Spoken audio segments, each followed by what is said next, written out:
अस्सलाम वालेकुम, मैं हूं शाज़ेब खानज़ादा। तोशाखाना केस में 3 साल कैद की सज़ा सुनाए जाने के बाद चेयरमैन पीटीआई इमरान खान परसों से अटक जेल में सज़ा काट रहे हैं। हफ्ते को जज हुमायूं दिलावर के फैसले के बाद जमान पाक लाहौर से पंजाब पुलिस ने चेयरमैन पीटीआई को फौरी गिरफ्तार कर लिया था, जिसके बाद इब्तिदाई तौर पर यह खबरें सामने आई थीं कि उन्हें अडियाला जेल मुंतकिल कर दिया जाएगा, मगर फिर ऐसा नहीं हुआ और चेयरमैन पीटीआई को अटक जेल भिजवा दिया गया, जहां आज उनका तीसरा दिन है। मगर पीटीआई की जानिब से दावा किया जा रहा है कि चेयरमैन पीटीआई को अटक जेल में सहूलियात नहीं दी जा रही हैं, उनके साथ जेल में अच्छा सलूक नहीं किया जा रहा है। तहरीक इंसाफ के वाइस चेयरमैन शाह महमूद कुरैशी का तो ये भी कहना है कि अटक जेल में चेयरमैन पीटीआई की जान को खतरात लाहक हैं, जबकि आज चेयरमैन पीटीआई से उनके वकील नईम पंजोता की मुलाकात कराई गई और चेयरमैन पीटीआई ने पावर ऑफ अटॉर्नी और वकालतनामे पर दस्तखत किए, जिसके बाद मीडिया से बात करते हुए नईम पंजोता ने चेयरमैन पीटीआई को जेल में दरपेश मुश्किलात से आगाह किया। 1:30 बजे ये हमारी मुलाकात शुरू हुई है और तकरीबन 2:45 तक ये मुलाकात जारी रही है। खान साहब से मैंने पूछा है कि क्या पोजीशन है जब से आप अरेस्ट हुए हैं, तो किस हालत में आपको रखा गया है। उन्होंने कहा है कि मुझे सी क्लास में इन्होंने रखा हुआ है, छोटा सा कमरा है, चक्की वाले कमरे में उन्होंने रखा हुआ है मुझे, और यहाँ पर ओपन वाशरूम है, वाशरूम के अंदर कोई शावर नहीं है। वहाँ पर उन्होंने ये बताया कि दिन को मक्खियाँ होती हैं और रात को कीड़े होते हैं। ऐसी हालत में उन्हें वहाँ पर रखा गया है। खाने के हवाले से उन्होंने कहा है कि मुझे कोई इशू नहीं है, दे मुझे डाल रहे हैं, साग रहे हैं, वही है खाना, लेकिन जो मुझे करवा रहे हैं ये सारा कुछ वो मुझे पता है। आप मीडिया के ऊपर सबको बताओ कि मैं कभी भी गुलामी कबूल नहीं करूंगा, सारी जिंदगी जेल में गुजार लूंगा। इसके अलावा चेयरमैन पीटीआई की तरफ से जेल में 1 लाख की सहूलत देने और उनकी अडियाला जेल मुंतकली के लिए इस्लामाबाद हाई कोर्ट में दरख्वास्त दायर कर दी गई है, जो रजिस्ट्रार ऑफिस के एतराज़ात के साथ कल ही समाअत के लिए मुकर्रर कर दी गई है। इस्लामाबाद हाई कोर्ट के चीफ जस्टिस आमिर फारूक इस पर समाअत करेंगे। चेयरमैन पीटीआई ने दरख्वास्त में मजीद इस्तदा की है कि कानूनी टीम, खानदान के अफराद और पार्टी की सीनियर लीडरशिप से जेल में मुलाकात करने की इजाज़त दी जाए, साथ ही ज़ाती मुआलिज डॉक्टर फैसल से तिब्बी मुआयना कराने की सहूलत भी फराहम की जाए। जबकि इस्लामाबाद हाई कोर्ट में ही तोशाखाना केस में चेयरमैन पीटीआई के गवाहों को गैर मुतल्लिका करार देकर उनके बयानात लेने से इनकार के फैसले पर भी 10 अगस्त को समाअत मुकर्रर हो गई है। यह दरख्वास्त भी चीफ जस्टिस आमिर फारूक ही सुनेंगे, जिन पर भी चेयरमैन पीटीआई कई बार अदम एतमाद का इजहार कर चुके हैं। आज मुलाकात की उनके वकील नईम हैदर पंजोता साहब ने, उनसे हमारे साथ मौजूद हैं। पंजोता साहब, बहुत शुक्रिया हमें शो में ज्वाइन करने के लिए। ज़ाहिर है बहुत सारे सवालात हैं, आपकी एक तवील मुलाकात हुई उनसे, जो उनकी इस वक्त सूरत हाल है वो आपने बताई। हुकूमत की जिम्मेदारी है कि उनको सहूलियात दी जाएँ, उन्हें बेहतर कंडीशंस में रखा जाए, मगर क्या सियासी मामलात के हवाले से कि आगे क्या हिकमत अमली होनी है, किसने पार्टी चलानी है, किस तरह पार्टी चलनी है, इस हवाले से भी उन्होंने कोई पैगाम पार्टी के लिए भिजवाया? बिस्मिल्लाहिर्रहमानिर्रहीम, बहुत शुक्रिया आपका। जब हमारी मुलाकात हुई है वहाँ पर पहले तो मुझे घंटा एक कमरे के अंदर जो है बाकायदा तौर पर बिठाया गया। वहाँ पर 2 पंखे लगे हुए थे, छोटा सा कमरा था। घंटे के बाद मुलाकात करवाई गई। 12:30 बजे मैं पहुँचा था और 1:30 बजे तकरीबन मेरी मुलाकात हुई। अच्छा, आज एक तो सबसे जो ज़रूरी चीज़ बताने वाली ये है कि आज हमारा दिन ज़ाया कर दिया गया है। दिन कैसे ज़ाया हुआ है कि हमने जो इलेक्शन कमीशन की कंप्लेंट के ऊपर जो फैसला आया था, उस फैसले को हमने चैलेंज करना था। तो आज हमारी पटिशन जो है इस्लामाबाद हाई कोर्ट में दायर होनी थी। अगर हमें वकालतनामा टाइमली, जो 2 दिन से हम लगे हुए थे, इतवार को रब्ता किया, इसी तरह से हफ्ते को रब्ता किया, और इतवार को स्पेशली वहाँ पर जेल के सामने हम गए और वहाँ पर ये बताया गया कि आप डीसी को, डीपीओ को, हर एक बंदे को रब्ता किया। उन्होंने कहा कि आप सुबह आ जाएं। तो आज जिस तरह से मुलाकात हुई, उन्होंने बताया कभी भी एक लम्हे के लिए खान साहब ने मुलाकात के दौरान ये नहीं कहा कि आप मुझे इस तरह से जो है वो तकलीफ, उसके ऊपर आप कोई एप्लीकेशन दें, आप कोई मेरी जो तकलीफ के हवाले से कहीं पे हाई कोर्ट में दरख्वास्त दें, बल्कि उन्होंने कहा कि मैं इंफॉर्मेशन के लिए बता रहा हूँ। और वो भी तब बताई जब मैंने सवाल किया। मैंने पूछा कि आप कैसे हालत में, आप क्या खाना खा रहे हैं। उन्होंने खाने के हवाले से भी मुझे नहीं कहा कि छोड़े जो भी है। मैंने कहा आप बताएं। उन्होंने कहा दाल देते हैं, ठीक है जो भी है। लेकिन उन्होंने कहा कि वहाँ पर कीड़े होते हैं रात को और दिन में, मक्खियाँ बाकायदा तौर पर, वहाँ पर कोई ऐसा जो मीठा है वो फेंका हुआ है या क्या चीज़ है, जिसकी वजह से मुझे वहाँ पर वो सोने में भी प्रॉब्लम है। रात को जो बारिश आई, बारिश का पानी जो है उसके अंदर छोटा सा जो बना हुआ है केबल, जिस कमरे में हम बैठे हुए थे वो डिप्टी सुपरिटेंडेंट का कमरा था। उस कमरे के हाफ पोर्शन का वो बता रहे थे कि वो कमरा है जिसके अंदर मुझे रखा गया है। और मुझे जो है वो वाशरूम जो वहाँ पर है वो बिल्कुल ओपन है, उसका ना शावर ठीक है, ना मुझे नमाज पढ़ने के लिए जहाँ नमाज बिछाने का इतना टाइम वो स्पेस मिलती है। इतनी तंग जगह है जहाँ पर मुझे वो रख के जानबूझ के अज़ियत दे रहे हैं। सिर्फ एक उनका मैसेज था उसके ऊपर कि अगर ये चाह रहे हैं कि मैं झुक जाऊं तो आज़ादी की जंग में लड़ रहा हूं, और इसके लिए मुझे सारी ज़िंदगी भी जेल में रखें, मुझे कबूल है। लेकिन अगर ये समझें कि ये प्रेशर, ये सारी चीज़ें करके तो मुझे तोड़ लेंगे, ज़रा नहीं। दूसरा सब और ये भी मुझे बताएगा कि जो फिर ये जो आज चेयरमैन पीटीआई की तरफ से जेल में 1 लाख की सहूलत और उनकी अडियाला जेल मुंतकली की जो दरख्वास्त इस्लामाबाद हाई कोर्ट में दायर हुई है, आप कह रहे हैं उनकी मर्जी के बगैर हुई है, वो नहीं चाहते कि ये हो?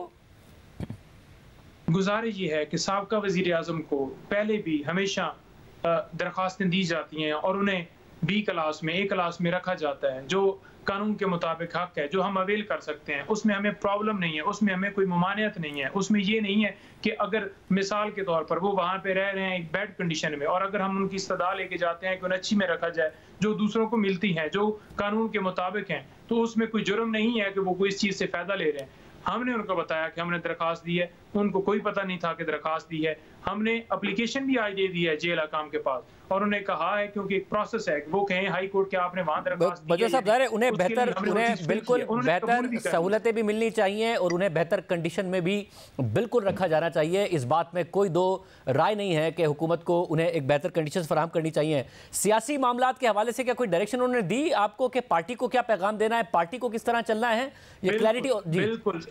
बिल्कुल शाह साहब ने पूछा कि इलेक्शन कमीशन के अंदर ये सूरत हाल हो रही है, निशान के हवाले से बात हो रही है, सेंसस के हवाले से बताएं, चेयरमैन के ओहदे से हटाने के हवाले से बात चल रही है, तो आप इसके ऊपर मुझे लाजमी उनसे जो ओपिनियन देते हैं वो लेके बताएं। ये आपसे शाह महमूद कुरैशी साहब ने कहा कि ये आपसे शाह महमूद कुरैशी साहब ने कहा कि ये बातें पूछकर मुझे बताएं, गाइडेंस लेके दें इमरान खान साहब से। गाइडेंस लेके बताएं। जो जब मुलाकात थी तो मुलाकात से पहले मुझे जो है शिबली फराज साहब, उन्होंने बताया कि ये जो हमारी मीटिंग्स होती हैं उनके हवाले से एग्जैक्ट जो उनको पोजीशन है, रैलियां जो निकली हैं उनके हवाले से एग्जैक्ट बात बताएं, एक एक चीज़ उनको पता होनी चाहिए। तो सारी चीज़ें मैंने बताई। उन्होंने मुझे आगे से ये कहा कि आपकी चलो कोर कमेटी की मीटिंग होती है, क्योंकि मैं भी उस कोर कमेटी में शामिल हूँ, लेकिन उन्होंने कहा कि कोर कमेटी डिसाइड करेगी, एक बंदा डिसीजन नहीं लेगा। कोर कमेटी जो डिसाइड करेगी वो मेरी अप्रूवल होगी, मुझसे वो आके पूछेगा।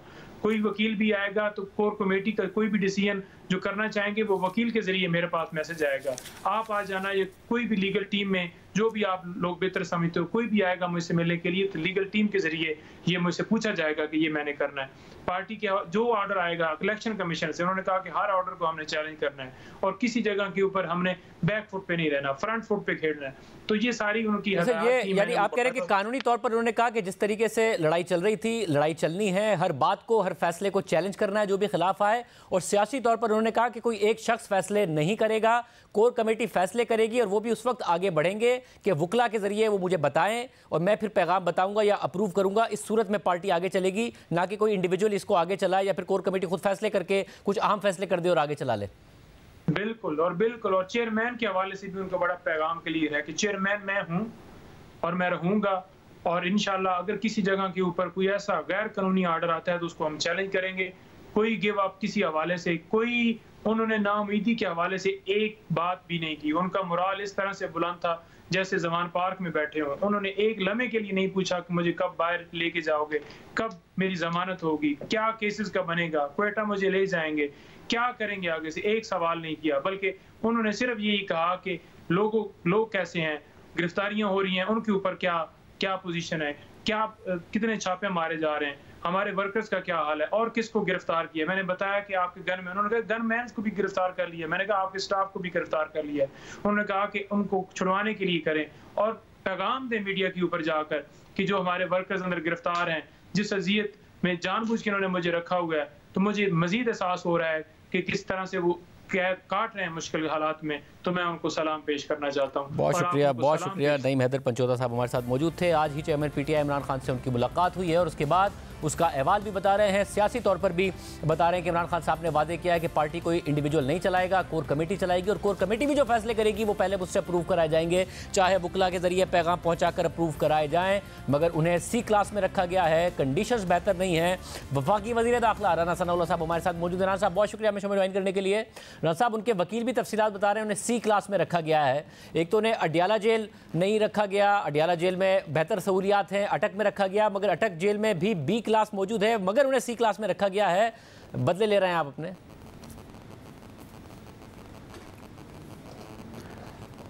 देखें शाहज़ेब साहब, जहाँ तक C क्लास या B क्लास का तल्लक है, तो खान साहब का तो ख़ुद ये दावा रहा है कि जेल में एक ही क्लास होनी चाहिए और सबको एक जैसे ही हालात में रखा जाना चाहिए, और वो इस बात का जो है वो बड़ा प्रचार करते रहे हैं कि जेल में ये जो सहूलतें अदालतें दे रही हैं या लोग ले रहे हैं, घर का खाना भी नहीं होना चाहिए, मेडिसिन भी जो है वो जेल में जो हॉस्पिटल से अवेलेबल हो वही होनी चाहिए, और बाकी जो वो ओपन वाशरूम की बात करें तो ओपन वाशरूम ही है जेलों में, वहाँ पे कोई अलहदा वाशरूम नहीं है। जिन जेलों में या जिन सेलों में हम रहे हैं वो भी खान साहब के इल्म में होगा कि वो भी ऐसे ही थे। जहाँ तक बी क्लास का तल्लक है, खान साहब की इंटाइटलमेंट बनती है कि वो साबिक़ वज़ीर आज़म है या पार्लियामेंटेरियन रहे हैं, तो वो अदालत को या जेल सुप्रेंट को एप्लीकेशन दें कि मुझे आम कैदियों के साथ ना रखा जाए, बल्कि मुझे जो है वो अलहदा मेरी जो क्लास बनती है बेटर क्लास मुझे वो दी जाए। तो वो सुप्रेंट भी इख्तियार रखता है, वो दे सकता है, और अगर अदालत में उन्होंने दरख्वास्त दी है तो अदालत जो फ़ैसला करेगी उसके मुताबिक जो है वो अमल किया जाएगा। मगर खाना अगर वो घर से मंगवाना चाहते हैं उन्हें अदालत से इजाज़त लेनी चाहिए। मतलब वो भी कैदी तो पंजाब के हैं, मगर जो फैसला है वो इस्लामाबाद की जुरिस्डिक्शन से आया है, तो ये आपके फैसला है आपका कि आप कर सकते हैं कुछ चीज़ें, आप ही ने अटक में रखवाया है, वरना आप अडियाला जेल में भी रखने का पंजाब हुकूमत से कह सकते थे। नहीं, देखें उसमें ये है कि जो सिक्योरिटी अरेंजमेंट्स या रिक्वायरमेंट्स जो हैं तो उसके पेश नज़र जो है वो फ़ैसला किया जाता है। तो वो ये फ़ैसला हुआ कि अडियाला जेल में शायद ये मुनासिब नहीं होगा, तो इसलिए उनको अटक जेल भेज दिया गया। लेकिन अटक भी जेल है और अडियाला भी जेल है, और वहाँ पे अगर वो बी क्लास की सहूलत हासिल करते हैं या अदालत कहती है तो वहाँ भी वो दी जा सकती है और अडियाला में भी दी जा सकती है। सर मगर एक और मसला ये है कि जैसे आज उनके वकील ने बताया कि बहुत ज़्यादा कीड़े आ रहे हैं जेल में, जो कि ऐसा लगता है जैसे कुछ मीठा फेंका हुआ है ताकि कीड़े आएँ। अब ये वो बात है जो आपने कही थी, आपके साथ बड़ी ज़्यादती हुई थी, एक तो हेरोइन का मुकदमा बना जिसकी सज़ा मौत है, मगर साथ में आपने बताया था कि चीनी फेंकी जाती थी जिसकी वजह से कीड़े आते थे और आपको रात को सोते हुए भी अपने कान में कॉटन डालनी पड़ती थी। फिर उनके वकील ने बताया कि चक्की में रखा हुआ है बहुत छोटे से एरिया में, तो ये शायद नवाजी साहब बताते थे, वो भी साबिक़ वज़ीर आज़म हैं, कि उनको मौत के कैदियों की चक्की में रखा हुआ था। ख्वाजा आसिफ साहब को सर्दियों में कैद किया गया, ब्लैकेट नहीं दिया गया, एहसन इकबाल साहब के मसले। तो आप सबका मिलके बदला ले रहे हैं जो कुछ आपके साथ हुआ था एक साथ इमरान खान साहब से, और ये ऐसे ही आगे बढ़ना है कि फिर उन्हें मौका मिला तो वो बदला लेंगे, या कहीं ना कहीं सिलसिले में रुकना है? राना साहब, बहरहाल ये सिलसिला जो है ये रुकना तो चाहिए, इसके बारे में तो हम ये बात करते रहे हैं और हमने ये बात बार बार की है। लेकिन खान साहब का बयानिया ये था कि मैं तो किसी को छोड़ूंगा नहीं, मैं इनके साथ बैठने से बेहतर है कि मैं पहले मर जाऊं। वही मरने मारने पे तुले हुए थे, वही जो है वो हर चीज़ को जो है वो अपने अलावा जो है वो ख़त्म करने, और वो ख़ुद पारसा थे और बाकी सारी दुनिया जो है वो चोर और डाकू थी। ये बयानिया उनका है। लेकिन मैं आपको यकीन दिलाता हूँ कि मैंने तो वहाँ पे कोई इस किस्म का ना कहा है और ना ऐसा है कि वहाँ पे कोई जो है वो मीठा फेंका जाए जिसकी वजह से वहाँ पे कीड़े वगैरह आए। खान साहब को हौसला रखना चाहिए, जेलों का माहौल ऐसा ही है। मगर साहब आप कम से कम इतना तो कह सकते हैं वहाँ पे जो है वो अगर वो भी हैं, साहब इतना तो कह सकते हैं अगर वो बी क्लास रिजर्व करते हैं या फिर अडियाला में बेहतर सहूलियात मौजूद है तो अदालत में उन्होंने ए क्लास की के लिए पटिशन कर दी है, मगर आप खुद भी ये अहकाम दे सकते हैं। साबिक वज़ीर आज़म हैं वो, मुल्क के एक सियासी लीडर हैं वो, कि उनको बेहतर हालात में रखा जाए, बजाय इसके कि जो लोग कुछ आप लोगों के साथ हुआ वही रिवायत आगे बढ़े और फिर वो वापस आए फिर वो रिवायत आगे बढ़ाए। देखें, अगर किसी ने किसी के साथ बुरा किया हो और उसके साथ बुरा हो जाए तो इसमें कोई इतनी ज़्यादा जो है वो परेशानी वाली बात भी नहीं होनी चाहिए। लेकिन बहरहाल मैं इस बात के ऊपर बिल्कुल मुत्फिक हूँ कि अगर तो वो आम कैदियों की तरह रहना चाहते हैं तो ये एक्सपीरियंस भी करें वो जो वो दावे करते रहे हैं। लेकिन अगर वो अपनी इंटाइटलमेंट के मुताबिक वज़ीर आज़म होने के नाते अगर वो ये इंटाइटलमेंट लेना चाहते हैं तो बिल्कुल उनको वो इंटाइटलमेंट जो है वो मिलनी चाहिए। और उसके लिए दो ही रास्ते हैं, एक सुप्रीटेंडेंट साहब हैं और एक अदालत है जहाँ जो वो बेहतर समझते हैं। बल्कि मेरे ख़्याल में उन्होंने जो है वो शायद अदालत में दरख्वास्त दायर कर दी है उनके वकील ने, और मेरा ख्याल है सुबह ऑर्डर्स हो जाएंगे और ये सहूलत उनको जो उनकी इंटाइटलमेंट बनती है मिल जाएगी। अच्छा, और दूसरी तरफ ये केस भी कितनी देर स्टैंड कर पाएगा? आप खुद वकील हैं, जज साहब को उनके जो विटनेसेस हैं वो कबूल थे या नहीं थे, मगर एक डिफेंस को हक है कि वो अपने विटनेसेस प्रोड्यूस करें। उन्होंने सुने ही नहीं, उन्हें जाना था लंदन, तो इसलिए 5 तारीख तक उन्हें किसी भी तरीके से फैसला देना था। पहले इमरान खान साहब डिले करते थे, उन पर इल्ज़ाम लगता था, अब जज साहब पर इल्ज़ाम लग रहा है कि जल्दी जल्दी में फैसला कर गए हैं। तो इस सज़ा ने स्टैंड तो करना नहीं है, तो बाहर तो इमरान खान साहब ने वैसे ही आ जाना है, तो सियासी तौर पर क्या अचीव किया आपने? नहीं, ये दुरुस्त नहीं है कि जज साहब ने जल्दी की है। इसमें जितना रिलीफ जो है वो खान साहब को दिया गया है और जितना इन्होंने मामलात को डिले किया है, आपके इल्म में होगा कि डिफेंस इनको डिफेंस में पेश होने का या डिफेंस में विटनेस पेश करने का इनको कोई एक मरतबा, इनको जो है वो 13 मरतबा जो है वो मौका दिया गया है। लेकिन ये तो सिर्फ डिले करना चाहते थे। और उसके बाद जिस दिन जज साहब ने फैसला किया उस दिन बाकायदा ये हाई कोर्ट में गए, उससे पहले ये सुप्रीम कोर्ट में भी गए, सुप्रीम कोर्ट ने हाई कोर्ट भेजा, हाई कोर्ट ने इनको पाबंद किया कि कल 8:30 बजे आप वहाँ पे पेश होंगे और अपने दलाइल अपने आर्गूमेंट्स जो है वो देंगे। ये उसके बाद फिर भी पेश नहीं हुए। तो फिर उन्होंने तो पहले ही फैसले के लिए जो है वो अपना तारीख जो है वो दी हुई थी, उसे महफूज किया हुआ था। जब फिर ये 8:30 बजे नहीं पहुँचे, उसके बाद उन्होंने दोबारा इनको टाइम दिया और गालबन को 12 साढ़े 12 बजे जो है उन्होंने अपना फ़ैसला सुनाया। जहाँ तक इस कैद का तल्लक है, ठीक है, 3 साल उनकी कैद है, उनके ख़िलाफ़ कोई उम्र कैद का या सज़ाए मौत का केस नहीं है जिस तरह के केसेस इन्होंने हमारे ख़िलाफ़ बनाए थे। और हमारी तो लोगों की जो है वो 6-6, 8-8 महीने और 7-7, 1.5 साल ज़मानतें नहीं होती। नहीं, इनकी टोटल 3 साल कैद है, हफ्ते 10 दिन में ज़मानत हो जाएगी। लेकिन बहरहाल केस बरकरार रहेगा, सज़ा बरकरार रहेगी और नाहली जो है वो बरकरार रहेगी। तो ये तो इसी तरह से है। मगर ऐसा अगर ये सब बरकरार भी रहे, खिलाफ बना है, राना सल्लल्लाहु अलैहि वसल्लम चाहिए था ना। अगर ये सब बरकरार भी रहे, 2018 के इलेक्शन से पहले आप लोगों के खिलाफ पूरी रियासती मशीनरी इस्तेमाल हुई, नवाज शरीफ साहब को डिस्क्वालीफाई कर दिया गया, बेटी समेत जेल में डाल दिया गया, मगर पंजाब आप लोग फिर भी जीत गए। फिर इलेक्शन की मैनेजमेंट के बावजूद जीत गए, उसके बाद भी मैनेजमेंट करनी पड़ी और लोगों को कॉल्स करनी पड़ी, फिर जाके पंजाब में तहरीक इंसाफ की हुकूमत बनी। तो अब इमरान खान साहब को जेल में डाल दिया गया है, मगर जो बल्दियाती इलेक्शन हुए पेशावर और हवेलिया में, उसमें पीटीआई ने पहले से बेहतर परफॉर्म किया है। जहां पहले जेयूआई जीती थी वहां हमने देखा कि तहरीक इंसाफ जीत गई है, और हवेलिया में भी हमने देखा है कि बेहतर मार्जिन से जीती और आप लोगों के वोट कम हुए हैं अगर इंडिपेंडेंट जीता है, और दूसरे नंबर पर वो बेहतर उन्होंने इंप्रूव किया है, आप पीछे गए हैं। तो क्या फ़र्क पड़ जाएगा जब 2018 में आप लोगों को नहीं फ़र्क पड़ा था? नहीं, इससे बड़ा फ़र्क पड़ेगा। ये एक बल्दियाती इलेक्शन और वो भी एक हल्के का जो है, उससे आप जनरल इलेक्शन का जो है वो रिज़ल्ट जो है वो अखज़ नहीं कर सकते। मामला ये है कि इलेक्शन ठीक है, हम लड़ेंगे, लेकिन अब आप मुझे बताएं ना कि इसका हल क्या है। एक आदमी जो है उसने इस मुल्क में सियासत को गंदा किया, उसने सियासत में नफ़रत लेके आया, उसने सियासत में जो है वो मारा मारी का कल्चर इंट्रोड्यूस कराया, उसने सियासत में ओए तोए और एक दूसरे की बेइज्जती करने का कल्चर जो है इंट्रोड्यूस कराया।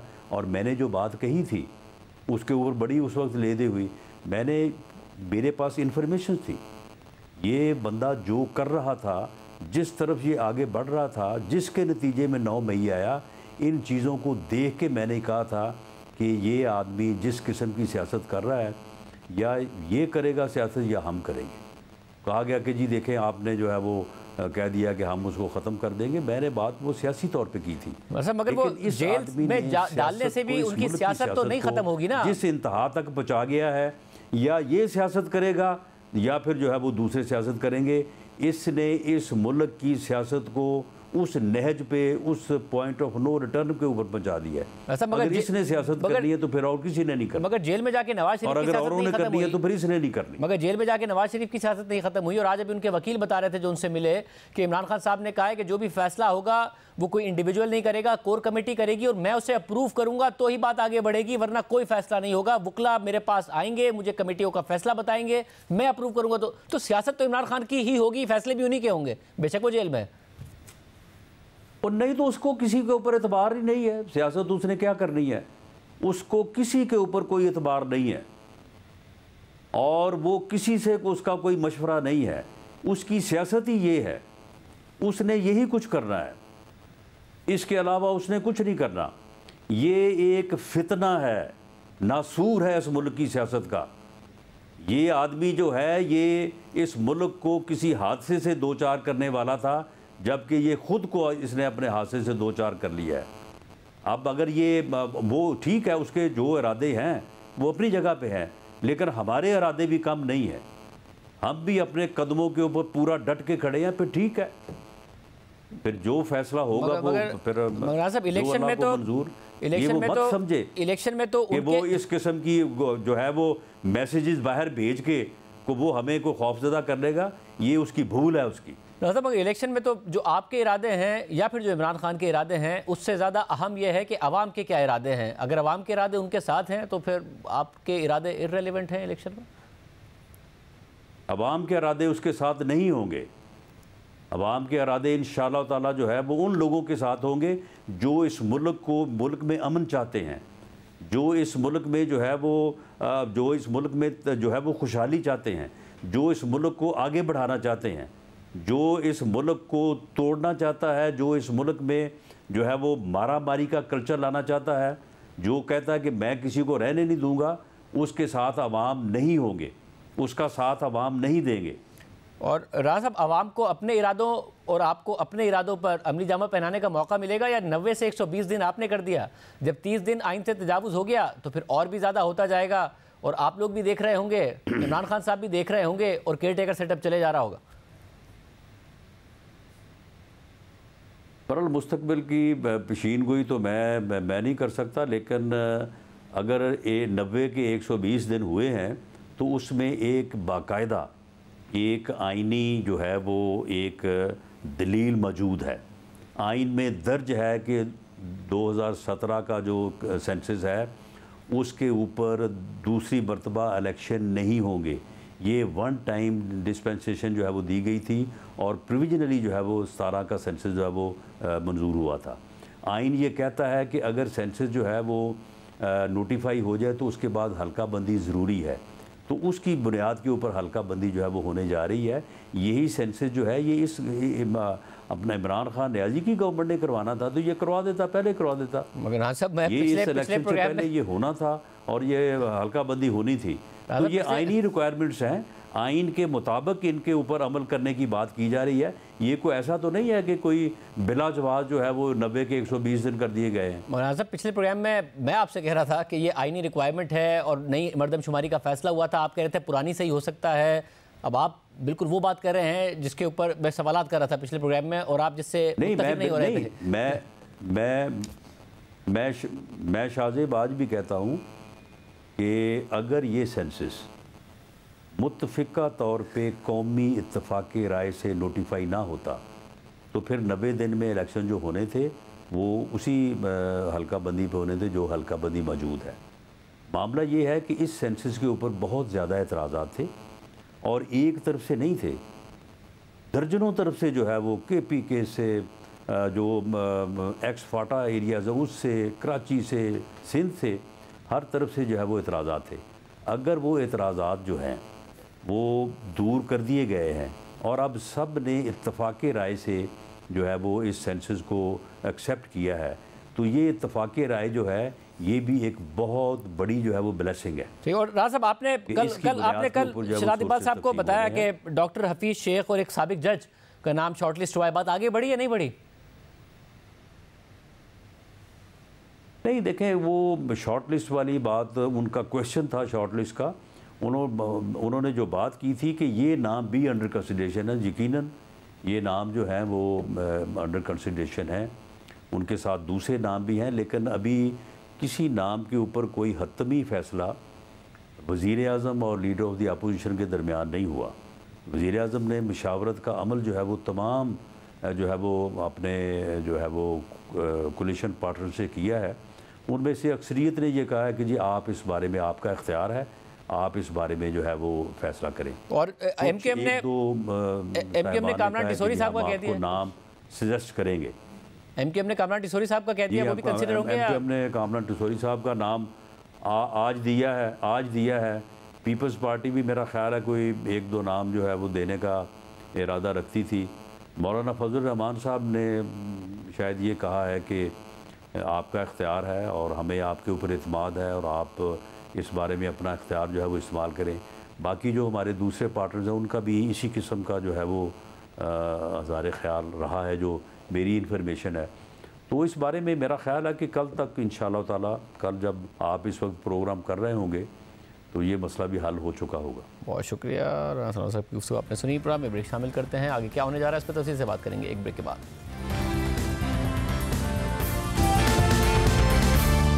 90 दिन से 120 दिन तक की बात अब हुकूमत खुद कर रही है, मगर खदशात हैं कि क्या इलेक्शन वक्त पर हो पाएंगे या नहीं हो पाएंगे। तरीके साहब की तरफ से बहरहाल इस कॉन्फिडेंस का जरूर इज़हार किया जा रहा है कि हुकूमत कुछ भी चाहे, इंतखाबात जो हैं उन्हें ज़्यादा डिले नहीं किया जा सकता है। हमारे साथ असमत शराजी साहब और वसीम बदामी साहब मौजूद, आप दोनों का बहुत शुक्रिया। असमत शराजी साहब, इस्लामाबाद में क्या खबरें हैं? क्या वाकई ये बस ये 90 से 120 दिन ही होगा, 120 से 150 और फिर 180 नहीं होगा और वक्त पर इलेक्शन हो जाएगा नए सेंसस के तहत, या बहुत खदशात हैं?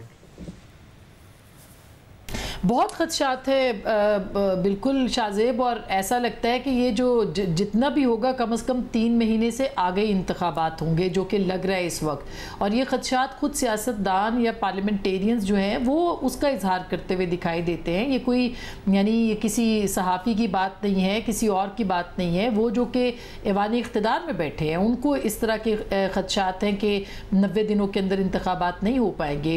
एक दिन जो आगे करने की कोशिश है हुकूमती इत्तेहाद की तरफ से, और आप देखें कि पहले असम्बली का तोड़ा जाना बजाय इसके कि वो अपनी नेचुरल टाइम के ऊपर अपनी मुद्दत पूरी करती, ये भी इस बात की गम्माजी करती है कि ज़्यादा दिन चाहिए इस हुक्मरान इत्तेहाद को इलेक्शन लड़ने के लिए। और उसके बाद क्या होगा, डीलिमिटेशन की बात करना, एंड जाते हुए आखिरी हफ्ते के अंदर इस बात को सामने लेके आना और इसके ऊपर जो है वो फैसला करना CCI की जानिब से, क्या ये फरार नहीं है इंतखाबात से। तो मेरा ख्याल है कि हुकूमती इत्तेहाद जो है वो पूरा अपना माइंड बना चुकी है कि इंतखाबात जो है वो आगे जाएंगे। इसी बुनियाद के ऊपर जो है वो ये फैसला किया गया है और ये फैसला लिया गया है ताकि डीलिमिटेशन के मामले को जो है वो बुनियाद बनाया जा सके या उसको बहाना बनाया जा सके। तो बिल्कुल ही खदशात मौजूद हैं, सारी सियासी जमातों के खदशात हैं, PMLN के भी हैं, पीपल्स पार्टी के खदशात भी हैं। जो हम सुन रहे थे कि वो कहते थे कि नहीं हम इंतखाबात को 90 दिनों के अंदर या वक्त मुकर्ररा के ऊपर करवाएंगे। अब ऐसे लगता है कि सब ने एक कॉम्प्रोमाइज़ कर लिया है, एक समझौता कर लिया है, और वो समझौता जो है वो आइनी ज़रूरत के ऊपर है, क्योंकि ये तो आइनी ज़रूरत है कि जिसके तहत आपको नेशनल असम्बली के इंतखाबात अपनी मुकर्ररा मुद्दत के अंदर करवाने हैं। तो वो समझौता नज़र आ रहा है। और बदामी साहब, ये समझौता मजबूरी ख्वाहिश भी है या बिल्कुल ही समझौता और मजबूरी आपके ख्याल में है, और ये 90 दिन से जब 120 होगा तो फिर आगे भी जाता नजर आएगा? बिस्मिल्लाहिर्रहमानिर्रहीम। एक तो दोनों तरफ की तज़्ज़िये, मेरी अपनी राय है कि इसमें ख्वाहिश से ज़्यादा समझौते या मजबूरी का अंसर ज़्यादा शामिल है। इसलिए कि मेरा नहीं ख्याल कि ये इतने फूल्स पैराडाइज में रहते हैं कि इनको ये लगता हो कि जनाब अगर ये मामला 90 दिनों से बढ़ के कोई 180 दिन तक चला गया या 200 दिनों तक चला गया तो जनाब इस वक्त अगर आवाम में हमारे यहाँ जो भी स्टेटस है इलेक्टोरल पॉलिटिक्स के हवाले से जो भी खदशात हैं वो सब दूर हो जाएंगे। क्योंकि ये कोई राज नहीं रहेगा कि हर आम आदमी को केयर टेकर सेटअप भी मौजूदा गवर्नमेंट का एक्सटेंशन ही लगेगा किसी न किसी सूरत में। तो वो भी जो सख्त फैसले कर रहे होंगे वो डायरेक्टली इनडायरेक्टली आएंगे इसी गवर्नमेंट के खाते में। तो मेरा तो ख्याल है कि ये चाहते यही होंगे कि इलेक्शन जल्द अज जल्द हो, इसलिए कि इस वक्त पाकिस्तान तहरीक इंसाफ और उसकी क़यादत के लिए हालात ज़्यादा मुवाफिक नहीं है। तो ये चाहते होंगे कि बस ये मामला अब हो जाए जल्दी, बहुत ज़्यादा ताख़ीर इसमें ना हो। दो वजूहात की बिना पर, एक तो है कि ये भी डर होगा कि पता नहीं यहाँ तो हवाओं का रुख बदलने में भी पता नहीं लगता, और फिर इसकी कुछ दीगर वजूहात भी। साथ ही मुझे ये भी लगता है कि ये मामला 90 दिन से आगे तो शायद चला जाए, अब CCI के बाद ये लगता है। लेकिन बहरहाल मुझे लगता है कि पाकिस्तान की आला तरीन अदालत से इसका इस तरीके से आगे चले जाना वो भी बहुत आसानी से मुमकिन ना हो। मैं कोई लीगल एक्सपर्ट नहीं, लेकिन मुझे कहीं ना कहीं लगता है कि जो फैसला सुप्रीम कोर्ट से आया था कि जिसमें कहा गया था कि साहब बस आप 90 दिन के अंदर अंदर या बस उससे कुछ ऊपर करा लें इलेक्शंस, उसी का सहारा लेकर ये मामला ज्यादा आगे नहीं जा पाएगा। अगर सुप्रीम कोर्ट का वो ऑर्डर तो बिल्कुल फॉलो नहीं हुआ, फिर भी अब की दफा यही होगा।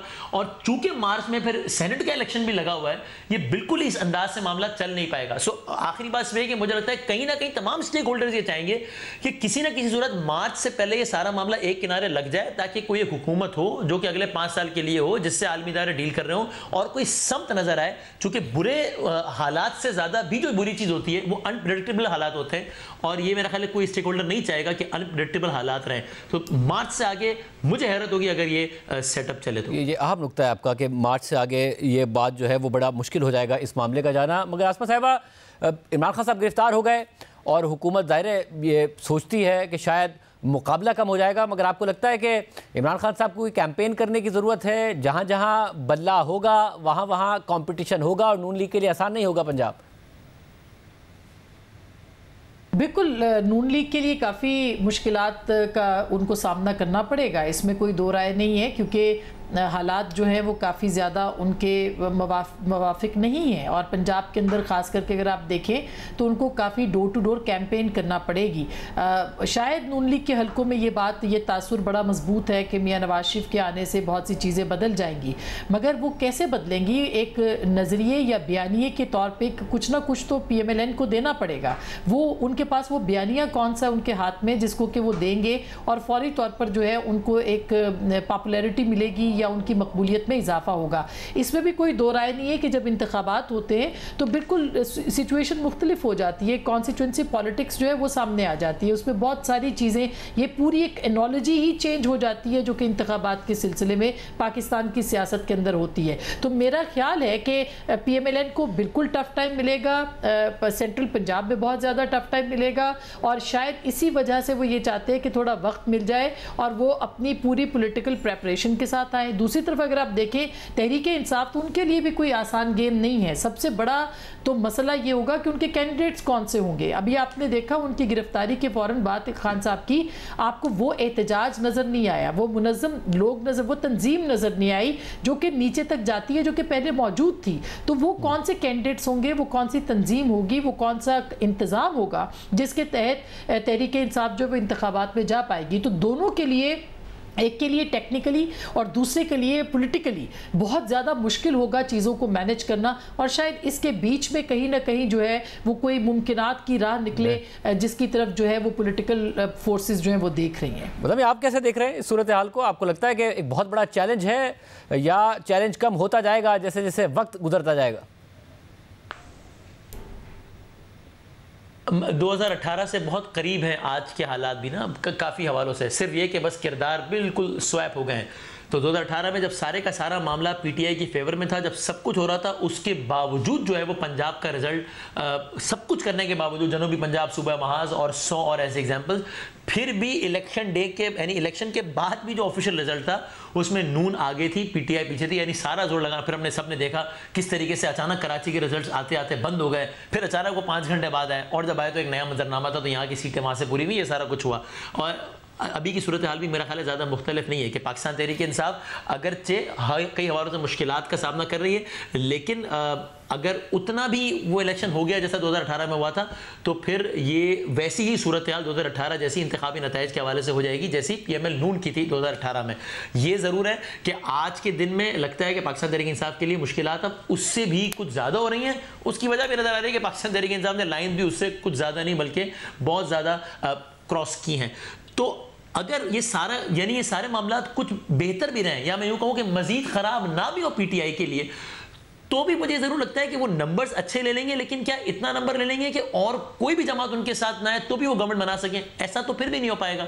तो इसलिए भी मुझे लगता है कि अगला हुकूमती मंजरनामा PTI के लिए बहुत मुश्किल इसलिए है कि ये तो तय है ना कि बाकी कोई भी और जमात इन हालात में उनके साथ जाना नहीं चाहेगी, बावजूद ये लंबी फहरिस्त है कि ऐसा क्यों होगा। इसलिए तहरीक इंसाफ के लिए बतौर मजमूई सियासी मंजरनामा आसान नहीं है, बावजूद इसके कि बहरहाल पंजाब में वो एक नून लीग के मुकाबले में बेहतर पोजीशन में हैं। बहुत शुक्रिया रज़ी, आपने सुना। प्रोग्राम में ब्रेक शामिल करते हैं, एक और आम खबर पे बात करेंगे ब्रेक के बाद। सिविल जज आसिम हफीज़ की अहलिया को आज इस्लामाबाद पुलिस ने जमानत खारिज होने पर गिरफ्तार कर लिया है और अब उनसे 14 साला रिजवाना तशद्दुद केस से मुताल्लिक तहकीकात की जाएंगी। जज आसिम हफीज़ की अहलिया सौमिया आसिम की आज हिफाजती जमानत की मुद्दत ख़त्म हो गई थी, जिसके बाद जमानत में तौसी के लिए उन्होंने district and session court Islamabad से रुजू किया और उनकी जमानत में तौसी की दरख्वास्त पर जज फर्रुख फरीद बलोच ने समाअत की और दोनों तरफ के दलाइल सुनने के बाद जज ने सौमिया आसिम की जमानत में तौसी की दरख्वास्त मुस्तरद कर दी, जिसके बाद उन्हें अहाता अदालत से गिरफ्तार कर लिया गया। आज समाअत के आगाज़ में सौमिया आसिम के वकील ने दलाइल देते हुए कहा कि आज दोपहर को JIT ने बच्ची की मां को बुलाया हुआ है, शाम तक इंतजार कर लिया जाए तो बेहतर होगा। JIT की तफ्तीश मुकम्मल हो जाएगी। इस दौरान प्रोसिक्यूशन ने मुलजिमा सौमिया आसिम की जमानत खारिज करने की सदा कर दी, जिस पर सौमिया आसिम के वकील ने अदालत से कहा कि मुकदमे की पहली 5 लाइनें ही झूठ पर मबनी हैं। तो जज फर्रुख फरीद ने रिमार्क्स दिए कि मैं यहाँ ट्रायल के लिए नहीं बैठा, दरख्वास्त जमानत पर दलाइल दें। जिसके बाद वकील सफाई ने दलाइल देते हुए कहा कि JIT मुलजिमा को गुनाहगार करार देती है तो जरूर जेल जाना चाहिए, जिस पर जज फर्रुख फरीद ने रिमार्क्स दिए कि ऐसा मुमकिन नहीं कि JIT रिपोर्ट आने तक समाअत मुलतवी कर दी जाए। तो सौमिया आसिम के वकील ने कहा कि बस स्टॉप पर बच्ची की 3 घंटे की वीडियो मौजूद है, कल आखिरी दिन है, फिर वीडियो का डेटा खत्म हो जाएगा और कहा जाएगा कि पता नहीं इस कैमरे की वीडियो है या नहीं। जिस पर अदालत ने तफ्तीशी अफसर को वीडियो हासिल करने की हिदायत कर दी और फिर वकील सफाई ने दलाइल देते हुए कहा कि तफ्तीशी अफसर ने सरगोदा में बस स्टैंड की वीडियो नहीं ली। वीडियो में 2 किरदार और भी हैं जिनकी वीडियो मकामी होटल से मिली। अदालत से पहले सौमिया आसिम का मीडिया ट्रायल शुरू कर दिया गया। रिपोर्ट के मुताबिक बच्ची अस्पताल 3 बजे सुबह पहुंची है। ये वाली रिपोर्ट कहाँ है? सरगोदा तक बच्ची बिल्कुल ठीक गई, कोई ट्रीटमेंट की जरूरत नहीं थी। 3 बजे सरगोदा पहुंचने के बाद तिब्बी मुआयने की जरूरत अचानक कैसे पड़ गई? JIT क्यों बनी है? क्या मकसद है? मेंबरान कौन है? क्या JIT के मेंबरान पुलिस अफसरान हैं? जब मेंबरान पुलिस एहलकार नहीं तो JIT में क्यों शामिल हैं? जिस पर जज फर्रुख फरीद ने रिमार्क्स दिए कि अभी तो आप कह रहे थे कि JIT के सामने दोपहर में पेश होना है। जिस पर वकील सफाई ने कहा कि मैं किस किस के पास जाऊं ताकि असल हकाइक मंजर आम पर आएँ। क्या तफ्तीशी अफसर ने बच्ची के वालिदैन को शामिल तफ्तीश करने की जहमत की?